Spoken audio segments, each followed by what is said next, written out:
Capítulo 3. Se hace un plan. Catelyn estaba en el jardín de cristal un día después de su conversación con Ned, con la mente aturdida por la revelación que éste le había hecho sobre el fin de la rebelión y su significado. La idea de que el famoso enfrentamiento en la Torre de la Alegría no hubiera terminado como todos creían, que Arthur Dayne y Josuel Went, su primo materno, hubieran sobrevivido y logrado derrotar a los hombres del norte, dejando solo con vida a Ned y Olandre por insistencia de Lyanna, era realmente alucinante. Al parecer, estaban ocultos en la Guardia de Aguas Grises con nombres falsos. Podía ver en los ojos de Ned lo mucho que se sentía abrumado. Tras la muerte de Lyanna, la Guardia Real había accedido a regañadientes al plan de Ned de criar al infante Rey como su bastardo, considerando que el anonimato les brindaría más seguridad que tener dos caballeros conocidos en todo Poniente. Pero habían dejado claro que esperaban que el niño finalmente descubriera la verdad y luego decidiera por sí mismo si reclamaba el trono. Claramente, Ned no había planeado con tanta antelación, y ella sabía que hacía tiempo que no tenía intención de revelarle la verdad al chico. Tampoco había ideado un plan para lidiar con dos furiosos miembros de la Guardia Real cuando sin duda vendrían a por su rey. En medio de este embrollo, Catelyn se consoló sabiendo que, por caótica que pareciera la situación desde su punto de vista, nadie más conocía el secreto, lo que les daba tiempo para formular un plan. Dada la situación que les había tocado a ella y a su esposo, el único objetivo viable era ver a Jaehaerys de vuelta en el trono si así lo deseaba. Sabía que su esposo, por muy conflictuado que estuviera, se había resignado a esto como la mejor y más honorable opción, y el afecto que una vez sintió por Robert era prácticamente cenizas, al ver en qué se había convertido. Otra revelación que Ned le había compartido era la conspiración más amplia de la que Rhaegar y Lyanna parecían haber sido víctimas. Dentro de los documentos que no había leído en el cofre oculto se encontraban la correspondencia privada de Rhaegar, Elia y Lyanna, así como un diario que Lyanna llevaba desde el torneo de Harrenhal. En esas páginas, Lyanna se desesperó al recibir la noticia de la rebelión y explicó que había enviado cartas explicando la verdad de su fuga con el príncipe. Inicialmente les había escrito a su padre y a su hermano Brandon, y más tarde a Robert e incluso a Lord Arryn. Nadie le había respondido, y cuando se enteró de la muerte de su padre y su hermano a manos del Rey Loco, finalmente comprendió que sus cuervos habían sido interceptados, no ignorados, como ella creía. Brandon nunca habría actuado como lo hizo de haber sabido la verdad. Entonces se abstuvo de declarar su embarazo para mantener al niño en secreto por si ocurría lo peor. Las implicaciones eran nefastas, pero no catastróficas. Algunos agentes desconocidos del reino sabían del matrimonio de Lyanna con el príncipe, pero desconocían a sus posibles herederos. La idea de que Robert conociera o hubiera recibido las cartas parecía improbable. Por monstruoso que fuera, no era mentiroso. Si hubiera sabido que Lyanna había roto su compromiso por voluntad propia, habría marchado exigiendo su cabeza, lo que habría distanciado al norte y puesto en peligro toda la rebelión. Jon Arryn, por otro lado, podría haberlo sabido, pensó ella, al ser mucho más político que Robert. Su red de alianzas antes de la guerra había estrangulado a los leales a los Targaryen con una precisión casi premeditada. Como cerebro estratégico de la campaña, sin duda tenía motivos suficientes para ocultar la verdad a sus hijos adoptivos. Catelyn se estremeció al reflexionar sobre la enormidad del engaño. Si la verdad hubiera salido a la luz, las tierras de la tormenta y el valle habrían sido aplastadas por el poder combinado del norte, las tierras de los ríos y las fuerzas Targaryen. Pensó en su familia y en la férrea determinación que su padre había demostrado al anunciar que marcharía con el norte y el resto de los rebeldes. Los Tully sabían bien lo que les debían a los Targaryen. Aegon el Conquistador los había convertido en quienes eran al nombrar los señores supremos del Tridente. Sabía que, de no ser por su matrimonio con Ned, la amistad de su padre con Rickard Stark y la horrible muerte de este, su padre podría haber izado el estandarte del dragón de tres cabezas en el campo de batalla. También era evidente que la red de espías había sido extensa y, en algún momento, había llegado a Invernalia. Los sospechosos obvios eran los maestres, quienes manejaban los cuervos y podían ocultar fácilmente las cartas a sus destinatarios. Si no recordaba mal, el maestre Luwin había sido enviado un año después de la rebelión, tras la muerte del anciano maestre.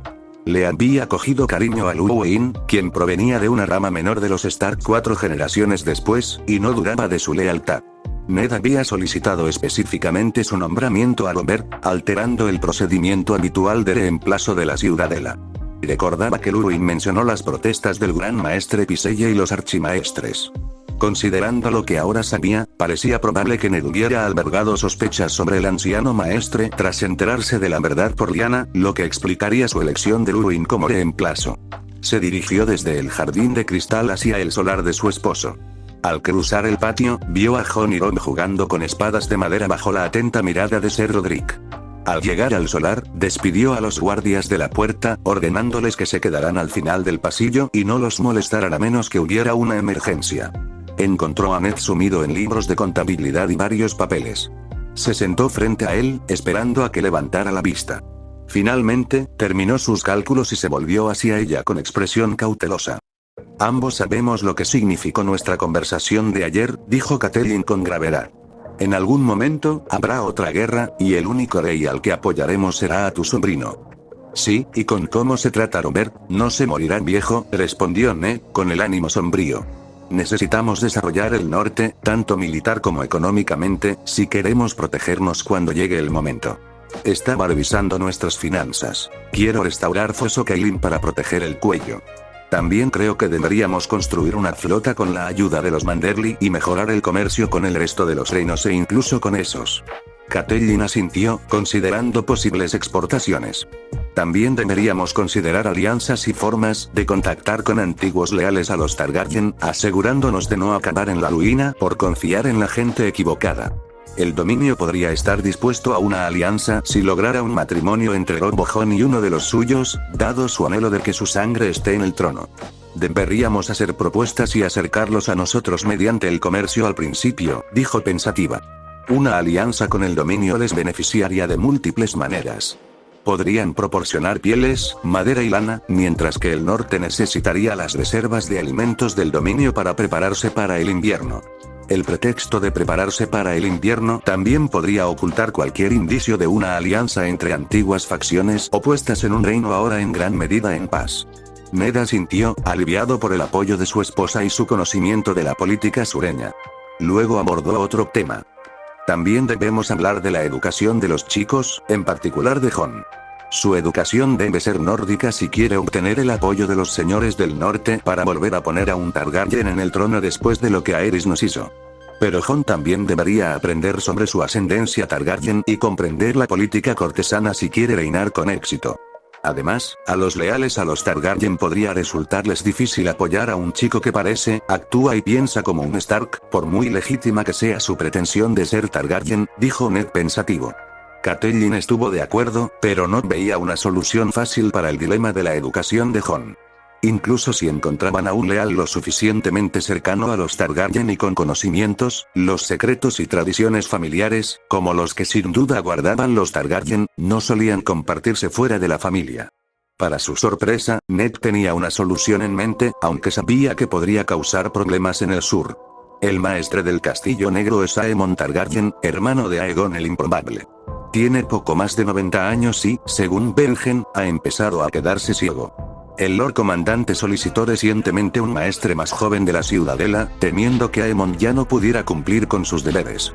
La Ciudadela denegó la solicitud, pero podríamos inventar un pretexto, como que Luwin necesita su opinión experta sobre un tema desconocido o que Aemon requiere mejores cuidados que los que el muro puede proporcionarle. Aunque está obligado por juramento a la guardia, el Lord Comandante podría enviarlo a una misión de investigación, explicó Ned. La idea tenía sentido para Catelyn. También podía verse como una forma del Guardián del Norte de proteger los intereses de la Guardia de la Noche tras ser desairado por la Ciudadela. Para los forasteros, las acciones de Ned podían interpretarse como un honor de los Stark, dando un respiro a un enemigo derrotado en sus últimos años.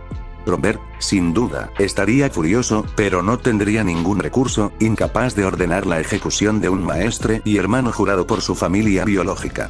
El plan era casi infalible. Como Aemon estaba bajo las órdenes del Lord Comandante, la Ciudadela no podía retirarlo. El único desafío sería persuadir al viejo oso para que se deshiciera de él. Claramente, era hora de involucrar a Luwin en sus planes. Él tendría una mejor idea de quién podría ser una buena opción para el muro y un ojo experto en su situación. Jaime. Su señor padre acababa de regresar a Roca Casterly tras la rebelión Greyjoy, y Jaime ya estaba harto de él. La interminable decepción en los ojos de su padre no podía compararse con el odio que Jaime sentía por él. Jaime había sido relevado de su puesto en la Guardia Real por Robert, ante la insistencia de su padre, como un castigo poco entusiasta por romper su juramento y convertirse en matarreyes. Jaime nunca aceptó esta decisión, ni la posición de Robert en el trono. Sabía que su propio padre no podría protegerlo si alguna vez expresaba su opinión, por lo que había ardido en ira durante años por el brutal asesinato de los niños a los que había amado con todo su corazón, por orden de su propio padre. El arrepentimiento que arrastraba ese día era inagotable, pero nada comparable a la culpa que sentía por su decisión de permanecer en la sala del trono tras acabar con la locura de Aerys. Aunque sabía que probablemente no habría llegado a tiempo para salvar a Elia y a sus hijos, el hecho de no haber intentado siquiera acercarse a ellos sería para siempre su mayor vergüenza. Jaime llegó a la destartalada posada de Lannisport disfrazado de plebeyo, con sus cabellos dorados ocultos por una capucha profunda. Mientras se sentaba a una mesa al fondo, reflexionó sobre sus recientes descubrimientos.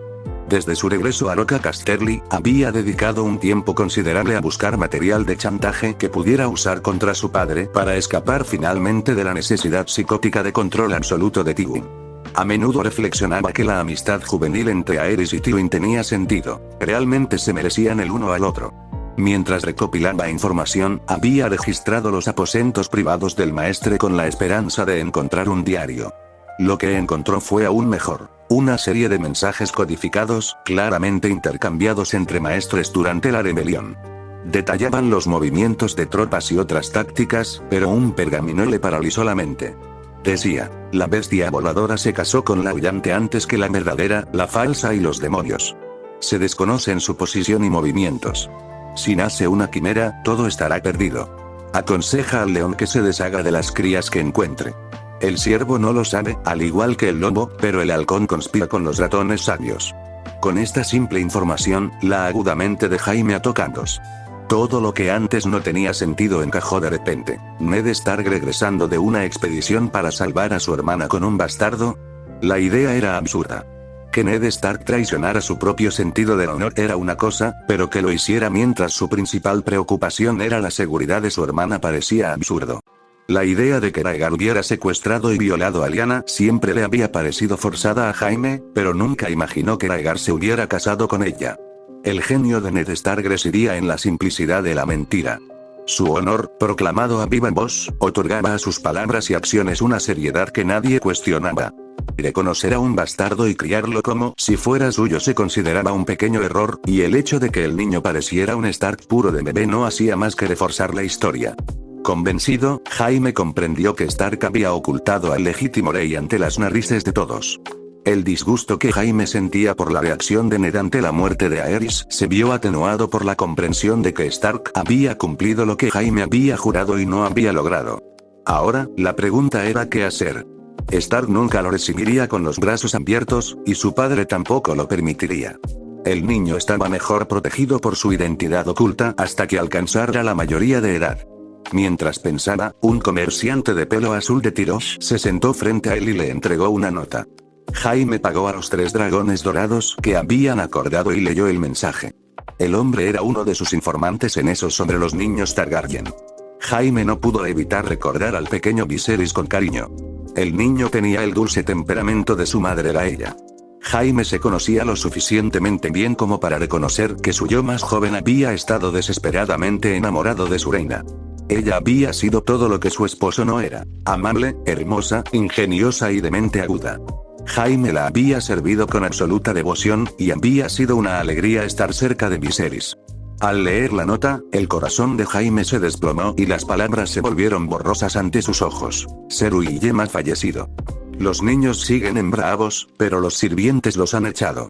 Dinero robado hace 3 lunas. Ambos han sido vistos durmiendo en la calle. Viserys, intentando proteger a la niña, ha sido visto en un burdel 5 veces la última luna para comprar comida. Rumores sobre el comportamiento cada vez más errático del príncipe. Jaime sabía lo que tenía que hacer. Su rey estaba a salvo por ahora, pero no podía ayudarlo ni protegerlo mientras el resto de la familia real necesitara ayuda desesperadamente. Planeaba estar en el siguiente barco a Bravos, viajando solo con ropa discreta y un pequeño cofre de viaje lleno de ciervos de plata, dragones dorados y gemas preciosas. Apenas hizo mella en el tesoro Lannister, pero Jaime sabía que Tywin nunca lo aceptaría y probablemente lo borraría de la historia familiar.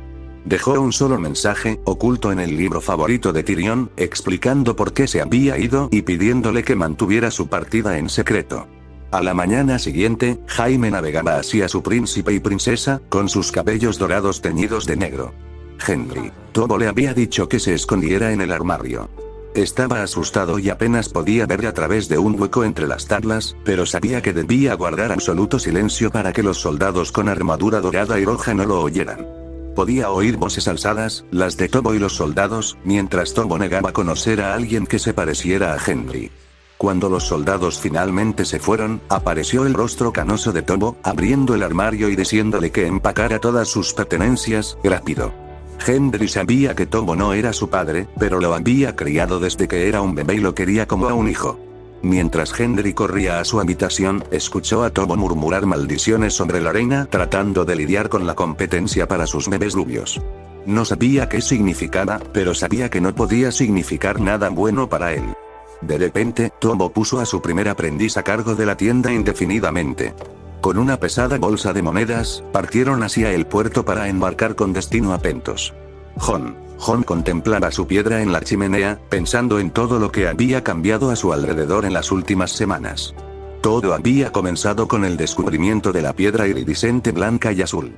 Era evidente que estaba contento con los cambios, sobre todo ahora que Robb había vuelto a ser su amigo y que podía ver un nuevo y frágil cariño en los ojos de Lady Stark cuando le hablaba. Todo era muy extraño para él, y sabía que, fuera cual fuese el secreto, tenía que ver con él y con la hermosa piedra. Por extraño que le pareciera pensar en la piedra como una amiga, Jon no pudo evitar presentir la verdad. Había pasado luna llena desde que su padre regresó con Theon, y 2 días después de su regreso, su padre había ido a su nueva habitación para pedirle que le mostrara la piedra. Jon la había retirado de las llamas, desconcertado por la exclamación de sorpresa de su padre, pensando que se había quemado. Jon le había mostrado su mano sin marcas, diciendo que solo estaba caliente. Su padre lo miró con una expresión complicada antes de sonreírle tensamente y alborotarle el pelo. Orgulloso, Jon le mostró su piedra, diciéndole a su padre lo cálida y agradable que era. Lord Stark tomó la piedra en sus manos, con el rostro entre asombro y sorpresa, antes de decirle a Jon que estaba helada al tacto, sin siquiera conservar el calor del fuego del que había salido. Jon rápidamente recuperó la piedra, preocupado de que se hubiera enfriado tan rápido, pero sus preocupaciones se calmaron en cuanto la volvió a sostener y sintió su calor. Lord Stark pareció desconcertado al descubrir que el huevo aún estaba caliente para él, pero rápidamente pasó a otra cosa, preguntándole cómo se estaba adaptando a todos los cambios en el castillo. También se disculpó por cómo Lady Stark lo había tratado antes y por no haberlo detenido antes. Cuando Jon le preguntó sobre el secreto que presentía que le ocultaban, Lord Stark le alborotó el pelo de nuevo, llamándolo su cachorro listo y diciendo que pronto se lo explicaría, pero que debía esperar un poco a que llegaran algunas personas. Robb corrió a su habitación, interrumpiendo sus tranquilas reflexiones, con una gran sonrisa en su rostro. Jon, ven. Theon prometió enseñarnos a disparar con arco hoy, dijo, levantando a su hermano de la manga. Desde su llegada, Theon se había mostrado callado y reservado, a menudo con los ojos enrojecidos y sobresaltado ante los movimientos repentinos de los adultos. Lord y Lady Stark les habían dicho a Jon y Robb que no lo molestaran demasiado, ya que Invernalia era completamente nueva para él. Pero durante la última semana, Theon parecía haberse abierto un poco y se había ofrecido a enseñarles a Robb y a Jon a disparar un arco si Lord Stark lo aprobaba. Jon estaba encantado de seguir a Robb, igual de entusiasmado por el entrenamiento. Cuando llegaron al patio, Theon ya estaba allí, con los ojos brillantes y una leve sonrisa en el rostro, sosteniendo 3 arcos ligeros para niños. Tras unas cuidadosas explicaciones, Theon demostró su habilidad. Sus flechas aterrizaron cerca del centro de la diana. Pero cuando Robb y Jon llegaron a su turno, enseguida se dieron cuenta de que no tenían talento natural para el tiro. Sus primeras flechas volaron lejos del blanco. Robb finalmente logró dar en el blanco con cierta consistencia, para creciente frustración de Jon. Mientras Theon corregía su postura por enésima vez, Jon sintió que sus ojos se llenaban de lágrimas de frustración. Justo cuando se disponía a retirarse para ocultar sus lágrimas, sintió la suave mano de Lady Stark en su hombro. Había aparecido detrás de ellos sin hacer ruido, mientras estaban demasiado concentrados en su práctica. Se inclinó hacia su oído y susurró en voz baja, para que nadie más pudiera oír. No te preocupes, Jon. No todos podemos tener éxito a la primera, y el arco nunca fue uno de los puntos fuertes de Lord Stark. Estoy seguro de que serás muy bueno con la espada cuando Ser Roderick empiece a entrenaros a ti y a Robb. Después de todo, me han dicho que tu padre es uno de los mejores espadachines del reino. Jon sintió un cálido resplandor en el pecho ante sus palabras reconfortantes. Casi había estado seguro de que Lady Stark pronto volvería a las andadas, pero la silenciosa sinceridad y el genuino cariño en sus palabras, combinados con su frustración, lo hicieron darse la vuelta y abrazarla con fuerza, con el rostro oculto bajo su vestido mientras algunas lágrimas se deslizaban. Ella le acarició la cabeza con suavidad. Avergonzado, la soltó, y cuando la miró, casi esperó ver el desprecio familiar. Pero Lady Stark le sonrió suavemente antes de empujarlo de vuelta hacia Robb Baratheon para que lo intentara de nuevo. Esta vez, al tomar el arco, sintió una oleada de determinación. Puede que aún no fuera el mejor arquero, pero podría entrenar duro, mejorar y algún día aprender a blandir una espada y convertirse en uno de los mejores, como su padre.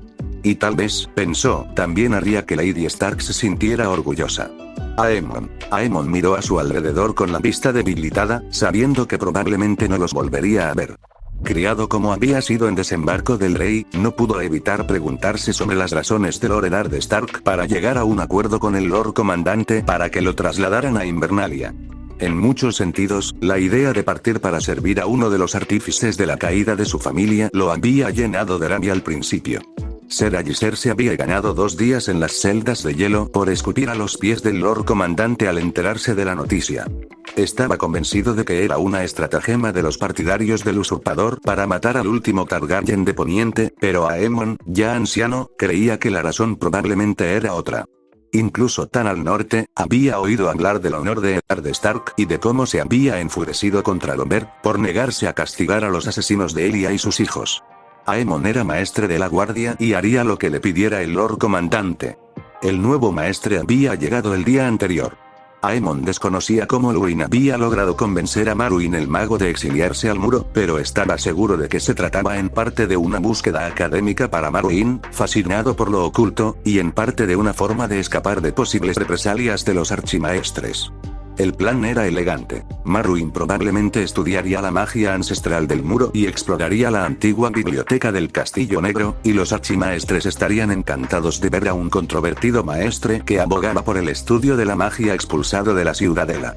Aemon se sorprendió de la rapidez con la que todo había sucedido.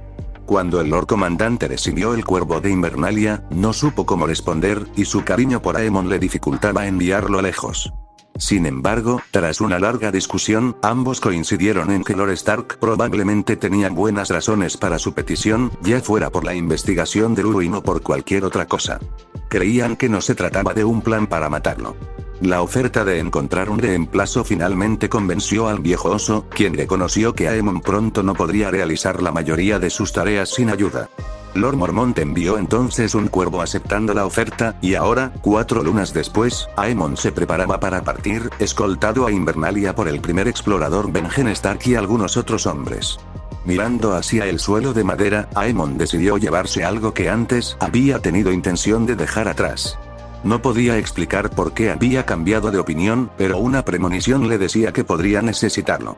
Arrodillándose, con sus viejas articulaciones protestando a cada movimiento, usó un cuchillo para levantar una de las tablas crujientes del suelo. Escondida bajo la túnica de un viejo maestre estaba la espada que Brynden Rivers le había dejado en su último viaje, diciéndole a Aemon con una mirada distante que sabría a quién dársela cuando llegara el momento. Sin mover la tela que la cubría, trasladó con cuidado la hermana oscura, una de las 2 legendarias espadas ancestrales de su familia, a su baúl de viaje, donde ya estaban la mayoría de sus pertenencias, ocultando el largo bulto bajo unas túnicas. Satisfecho con su nuevo escondite, volvió a colocar la tabla del suelo, sonriendo levemente al pensar en el viaje de la espada desde la leyenda hasta Yase bajo las vestiduras de un viejo maestre.